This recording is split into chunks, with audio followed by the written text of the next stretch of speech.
ഇച്ചിരി ടഫായിട്ട് തോന്നിയത്. Current affairs ഒരുപാട് ക്വസ്റ്റ്യൻസ് ഉണ്ടായിരുന്നു. അതായത് മിക്സ്ഡ് ആയിട്ടായിരുന്നു. Current affairs ஆയിരുന്നു.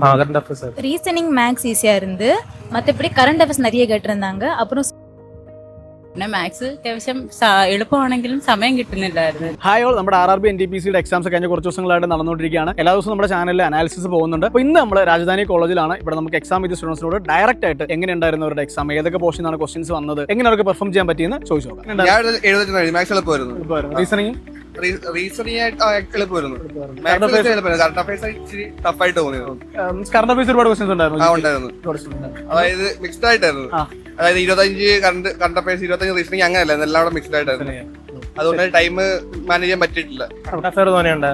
മാത്സ് എങ്ങനെ ഉണ്ടായിരുന്നു? മാത്സ് മോഡറേറ്റ് ആയിരുന്നു. റീസണിങ് കുഴപ്പമില്ലായിരുന്നു. കറണ്ട് അഫയേഴ്സ് ആയിരുന്നു. കറണ്ട് അഫയേഴ്സ് മീൻസ് ഒരുപാട് ഉണ്ടായിരുന്നു.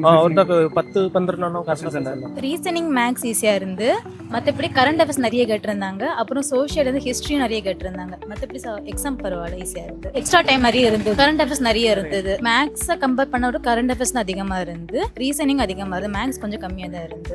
இந்த இயர்ல உள்ளது தான், ஸ்டார்டிங் ஜான் டு மார்ச் அந்த டைம்ல நிறைய கேட்டிருக்கு. நிறைய ப்ராப்ளம் சால்விங் தான் கேட்டிருந்தாங்க. சிம்பிளிஃபிகேஷன்லாம் அவ்வளவா இல்ல, ப்ராப்ளம் சால்விங் நிறைய இருந்தது. റീസണിംഗില് நிறைய പസിൽസ് ഉണ്ട്.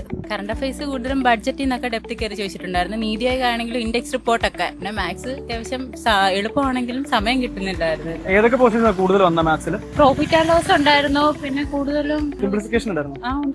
ഉണ്ടായിരുന്നു. റീസണിംഗ് ഉണ്ടായിരുന്നു. കറണ്ട് അഫയേഴ്സ് ഇപ്പൊ റീസെന്റ് ആയിട്ടുള്ള കാര്യങ്ങളാണ് ചോദിച്ചത്, അതോ പഴയ മുമ്പത്തെ? 2024-25 അങ്ങനെ ടൈം മാനേജ് ചെയ്യാൻ പറ്റും.